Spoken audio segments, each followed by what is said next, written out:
India, Pakistan போரில் இந்தியாவுக்கு ஆதரவளிப்பவர்கள் மாட்டுச்சாணம் தின்பவர்கள் என்று சர்ச்சைக்குரிய சமய போதகர் ஜம்ரி வினோத் கூறியிருப்பதாக சமூக வலைதளங்களில் வைரலாகி வரும் ஒரு பதிவு இந்துக்கள் மத்தியில் பெரும் கொந்தளிப்பை ஏற்படுத்தியுள்ளது.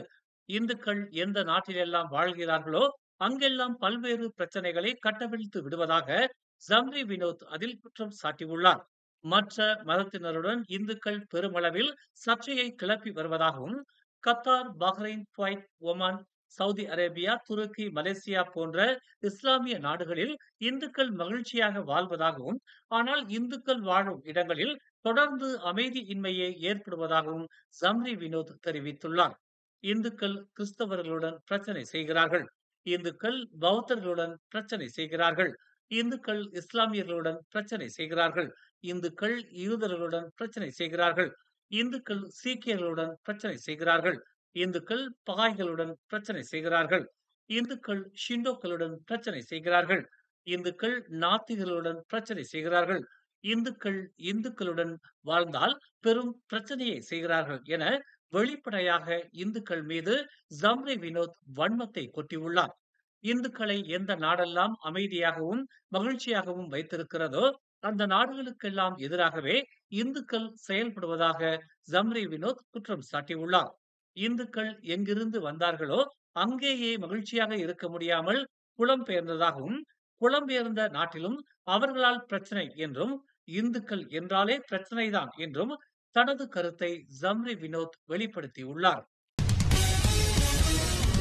இன்று காலை தெலுக் இந்தான் சாலையில் அரசு காவல்துறையின் சிறப்பு படையான FRUவின் அதிகாரிகள் பயணித்த லாரி விபத்துக்குள்ளானதில் 9 அதிகாரிகள் உயிரிழந்திருப்பதுடன் ஓட்டுநர் உட்பட 10 அதிகாரிகள் படுகாயம் அடைந்திருப்பதை தேசிய காவல்துறை அதிகாரப்பூர்வமாக தெரிவித்துள்ளது.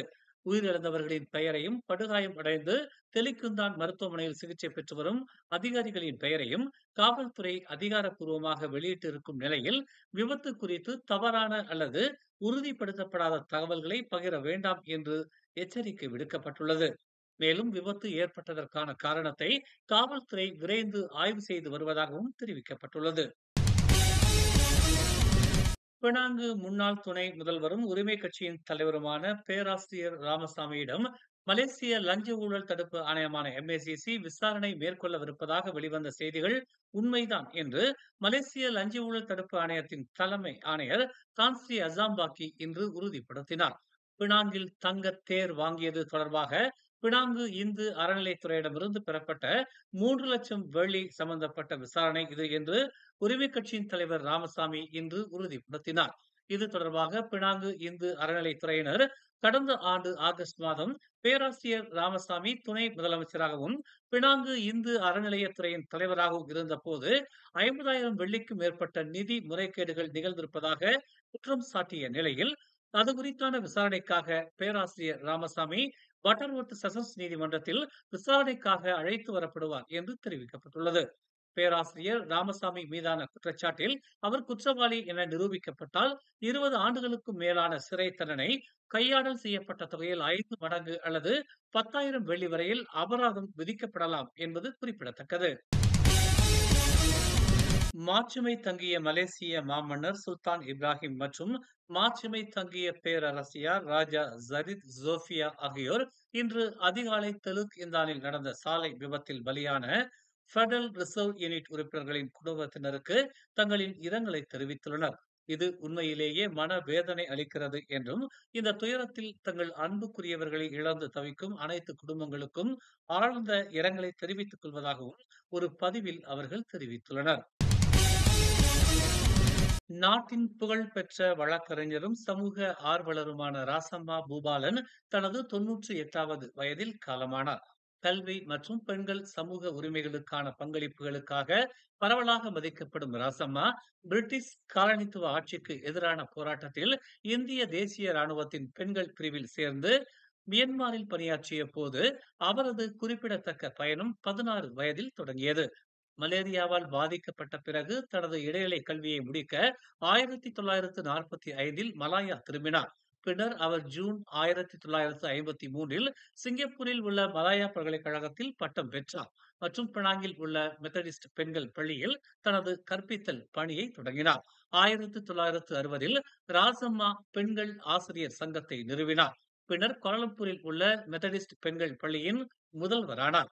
தனது பணிக்காலம் முழுவதும் பாலின சமத்துவத்தை ஆதரித்து குறிப்பாக பெண் கல்வியாளர்களுக்கு சம ஊதியம் வழங்க வேண்டும் என்று வாதிட்டார்.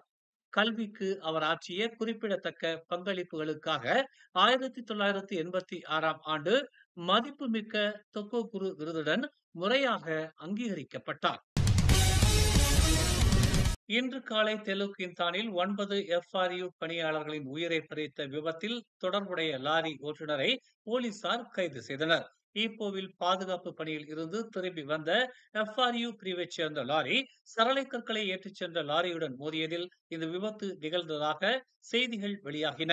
இந்நிலையில் சம்பந்தப்பட்ட லாரி ஓட்டுநரான 40 வயது நபர் கைது செய்யப்பட்டுள்ளதாகவும் போதைப்பொருள் பயன்பாடு சோதனையில் அறிகுறிகள் எதுவும் இல்லை என்றும் ஹிலிர் பேரா காவல்துறை தலைவர் பக்ரி ஜைனால் அபிடின் தெரிவித்தார்.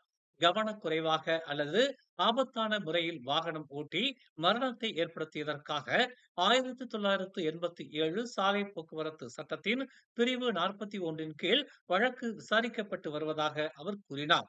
இதனிடையே சம்பந்தப்பட்ட லாரி ஓட்டுநர் மீது ஏற்கனவே 6 குற்ற பதிவுகள் உள்ளதாக பேரா காவல்துறை தலைவர் நூர் ஹிஷாம் நோர்டின் தெரிவித்துள்ளார். மலேசியன் ஏர்லைன்ஸ் நிறுவனத்திற்கு சொந்தமான MH17 விமானம் வானில் சுட்டு வீழ்த்தப்பட்டதற்கு ரஷ்யாவே காரணம் என்று ஐக்கிய நாடுகள் சபையின் போக்குவரத்து மன்றம் நேற்று உறுதிப்படுத்தியது. இந்த விபத்துக்கான காரணம் தொடர்பான ஐநாவின் முடிவை டச்சு மற்றும் ஆஸ்திரேலிய அரசாங்கங்கள் தனித்தனி அறிக்கைகள் மூலம் வெளியிட்டுள்ளதாக தெரிவிக்கப்பட்டுள்ளது. மொத்தம் 298 பயணிகளுடன் பயணித்த MH17 விமானம் கடந்த 2014ஆம் ஆண்டு ஜூலை 17ஆம் தேதி உக்ரைன் வான்பரப்பில் சுட்டு வீழ்த்தப்பட்டது. இந்த விமானத்தில் 196 டச்சு பயணிகளும் 38 ஆஸ்திரேலிய பயணிகளும் இருந்தனர். இச்சம்பவத்தில் பாதிக்கப்பட்டவர்களுக்கு எந்த மாதிரியான இழப்பீட்டை வழங்குவது என்பது குறித்து அனைத்துலக பொது வான் போக்குவரத்து மன்றம் வரும் வாரங்களில் முடிவெடுக்கும் என்று அவ்விரு அரசுகளும் தெரிவித்துள்ளன.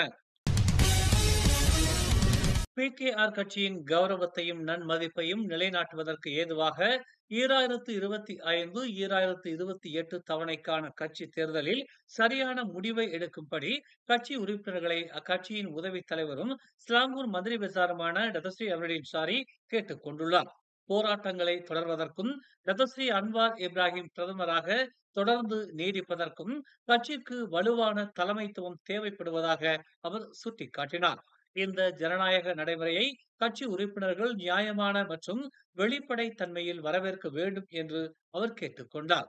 டதஸ்ரீ அன்வார் இப்ராஹிம் தொடர்ந்து பிரதமராக நீடிப்பதை உறுதி செய்வது நமது பிரதான இலக்காகும் என்று அவர் கூறினார்.